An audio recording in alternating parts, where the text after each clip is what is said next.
मैं हूं आपका दोस्त और होस्ट अखलाक नागुटने और आप देख रहे हैं कोकनी माउंटेनियर यूट्यूब चैनल। तो चलिए दोस्तों, मैंने तौसाल से जंगल जेटी में यानी वेसल में फेरी में बैठ के खाड़ी क्रॉस की अपनी बाइक के को लेकर, और जयगढ़ पोर्ट से लेकर मैं जयगढ़ फोर्ट की तरफ जा रहा हूं। थोड़ा लोकल से भी पूछते जाता हूं रास्ते में, हालांकि नज़दीक है। जयगढ़ पोर्ट या जेटी से जयगढ़ फोर्ट सिर्फ 1.5 किलोमीटर यानी 1.6 किलोमीटर के डिस्टेंस पर है। हार्डली 5 मिनट्स का बाय कार और 2 व्हीलर डिस्टेंस है। महाराष्ट्र के रत्नागिरी डिस्ट्रिक्ट में रत्नागिरी सिटी जो है, वहाँ से नॉर्थ वेस्ट कोस्टल लाइन की तरफ जयगढ़ फोर्ट है, जिसका डिस्टेंस रत्नागिरी से 45 किलोमीटर है। और अगर आप गणपतिपुले की तरफ से आ रहे हैं तो वहाँ से नॉर्थ वेस्ट में सिर्फ 13 से 15 किलोमीटर के डिस्टेंस पर है। और ये किला देखने के लायक है, अच्छा है, दीवारें मजबूत है, लोकेशन भी काफ़ी अच्छा है। ओल्ड ब्रिटिश रिकॉर्ड के हिसाब से देखा जाए तो जयगढ़ को ये लोग जयगढ़ के नाम से लिखा हुआ है इनके रिकॉर्ड में। जयगढ़ की ज्योग्राफी या लैंडस्केप अगर हम देखेंगे तो एक तरह से पेनिनसुला जो है उसकी टिप यानी क्लिफ पे बना हुआ जयगढ़ फोर्ट है, क्योंकि तीनों तरफ से समंदर है।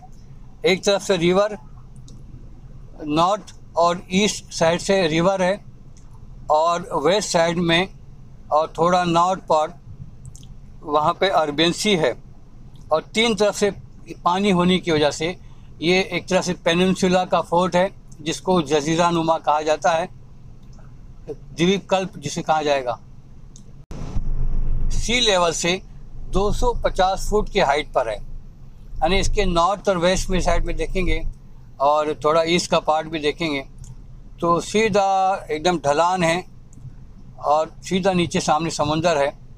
और यहाँ से हाइट होने की वजह से 250 फुट की हाइट की वजह से समंदर के पूरे इलाके में रिवर तक की काफ़ी अच्छी नज़र रखी जाती है कि कोई भी दुश्मन आ जाए या हमारे जो जहाज़ या फ़ौज या जो भी वहाँ से गुजरेगी उसके ऊपर ख़ास ध्यान रखने के लिए ये किला बहुत ही अहमियत रखता था। इसका एक अपना इम्पोर्टेंस था।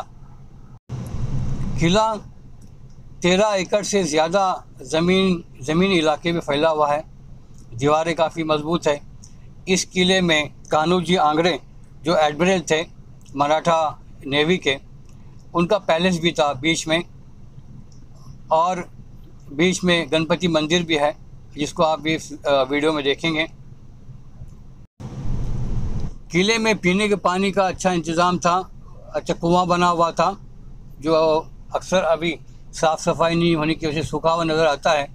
उसी के साथ पानी को स्टोर करने के लिए, अनाज को स्टोर करने के लिए फ़ौज और अदर स्टाफ जो किले का रहता है उनको रहने के लिए वहाँ पे कमरे बनाए गए थे। दीवारों में भी कमरे हैं। पूरे 13 एकड़ की ज़मीन में बहुत सारे मकानात की आपको फाउंडेशन नज़र आएंगे। जहाँ पे पैलेस अगर था तो वहाँ पे अदर स्टाफ, नौकर चाकर, सारी चीज़ें होंगी, तो उनके लिए बेहतरीन सहूलियतें भी थी। अगर आप साउथ से एंट्री करते हैं, मेन जो गेट है साउथ में है जहाँ से मैंने एंट्री किया है, उस तरफ से प्लेन लैंड है, ठीक ठाक लैंड है, इजीली आ सकते हैं। जयगढ़ फोर्ट को बीजापुर के आदिल शाह उन्होंने 16th सेंचुरी में बनाया था, यानी आज से तकरीबन 500 साल के करीब हुए। और ये इन्होंने ख़ास पायरेट्स और उनकी सल्तनत की सिक्योरिटी, समुद्री इलाकों पे नज़र, बिज़नेस के ऊपर नज़र, दुश्मनों के ऊपर नज़र, इस लिहाज से इन्होंने अपनी जो सल्तनत का जो हिस्सा कोकन का था उसको बचाने के लिए भी इन्होंने ये फोर्ट बनवाया था, जिसकी काफ़ी अहमियत थी। आगे ख़ास बात बताते चलूँ कि आदिल शाह के अंडर में या उसकी सल्तनत में कोकन का जितना भी जो पार्ट था, तो उस पार्ट में बिज़नेस के लिहाज से काफ़ी तरक्की भी हुई थी। जैसे दाबोल की बंदरगाह में और ये जयगढ़ है और जो इलाके आदिल शाह के अंडर में थे, वहाँ से फॉरेन ट्रेड अच्छा खासा होता था। दूसरी कंट्री से हमारा एक्सपोर्ट होता था, इंपोर्ट होता था। और जहाँ एक्सपोर्ट इंपोर्ट हो, जहाँ पे ट्रेड हो, बिज़नेस हो, तिजारत हो, तो वहाँ पे रिस्क तो होता ही है। लेकिन आदिल शाह के ज़माने में ये बंदरगाहें जो थी, ये पोर्ट्स एंड फोर्ट्स दोनों थी। इनकी तरक्की की वजह भी यही थी। और इन्हीं चीज़ों को देख के तो पुर्तगीज़ और ब्रिटिश भी आए थे इंडिया में, क्योंकि यहाँ का जो बिज़नेस की वजह से उन्होंने भी, जहाँ पे पैसा है तो वहाँ वो भी आ गए, और उनकी भी ख़ासकर इंटरप्शन जो है, दखल अंदाजी शुरू हो गई कि यहाँ के बिज़नेस में। संगमेश्वर के जो नायक थे, इनके पास आसपास के 7 से 8 गांव इनके अंडर में थे जो उनको दिए गए थे, और उससे जो रेवेन्यू मिलता था उससे खर्चा चलता था उनका। और उनके पास 600 ट्रूप्स भी थे उनकी कमांड में। तो एक कमांडर थे 600 ट्रूप्स के। इनकी झड़पें अक्सर आदिल शाह की फ़ौज और पुर्तगीज़ से हुआ करते थे। तो पुर्तगीज़ और आदिल शाह दोनों से इनको हमेशा फ़ाइट करना पड़ती थी। लेकिन संगमेश्वर के नायक भी बहादुर थे और ये लड़ने के बड़े माहिर थे। तो इन्होंने हमेशा बीजापुर के आदिल शाही फ़ौज और पुर्तगीज़ों से लड़ाइयाँ लड़ी, हमेशा नोकझोंक होती रही। और ख़ास इनकी लड़ाइयाँ 2 बार जो हुई हैं, 1583 में और 1585 में 2 बार अच्छी लड़ाई हुई थी और इनकी जीत हुई थी। बाद में ये किला जो है संगमेश्वर के नायक के हवाले किया गया।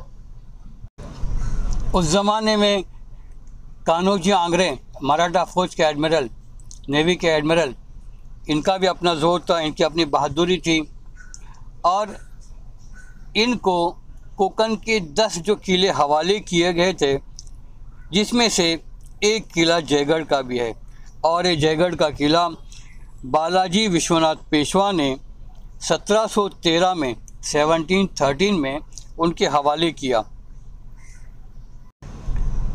1713 से लेकर 1818 1713 टू 1818 तक, यानी 105 साल तक ये किला मराठों के अंडर में रहा।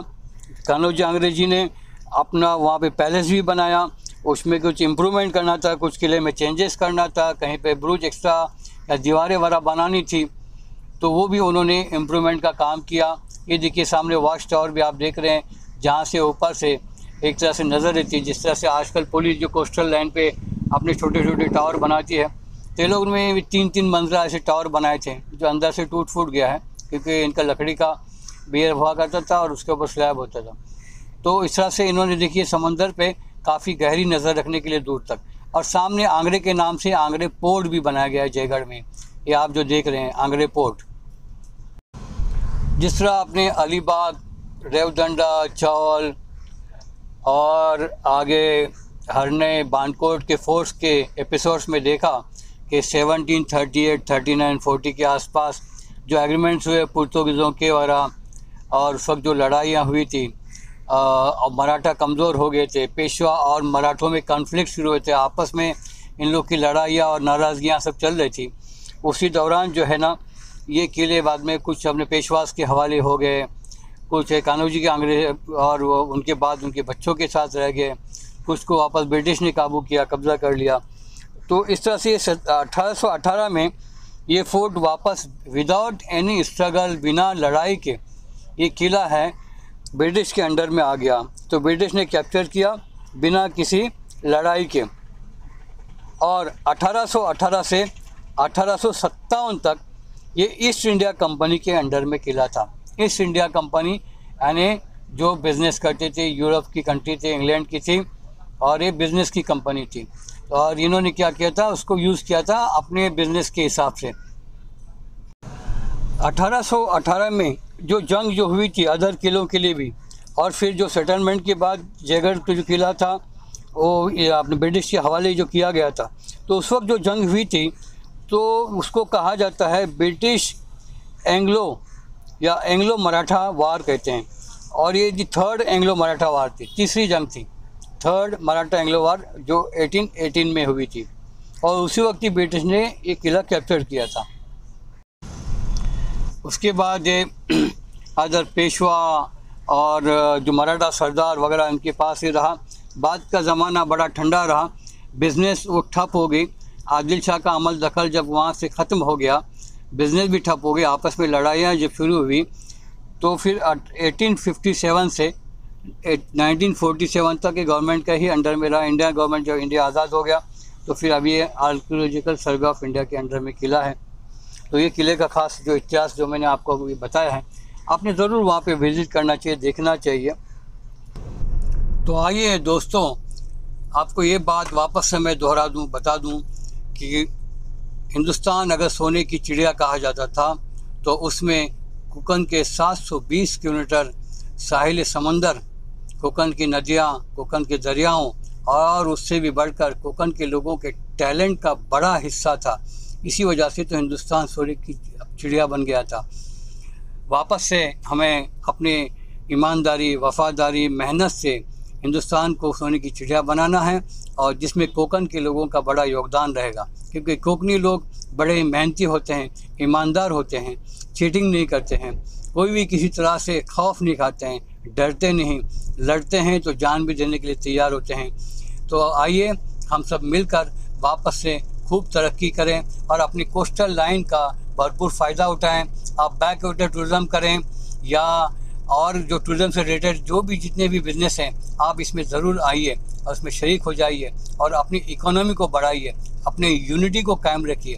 हमारी कोकन की यूनिटी पूरे हिंदुस्तान ही नहीं बल्कि पूरे दुनिया में मशहूर है। थैंक यू, आपका बहुत बहुत धन्यवाद। जयगढ़ फोर्ट के गेट पे ये मैडम है, इनके स्टॉल है। आपका नाम तो सांगो? वनीता जी, अर्णव है मिस्त्री। इनके स्टॉल से मैंने ये आंवला की शरबत ली है। आंवला शरबत, ऐसा आपको लगता है गन्ना जूस लग रहा होगा, लेकिन आंवला शरबत बहुत टेस्टी है। कितने रुपये वो चाहिए? 20। हाँ, 20 रुपये में एक गिलास आंवला शरबत पियो और एकदम मस्त, एकदम मज़ा करो।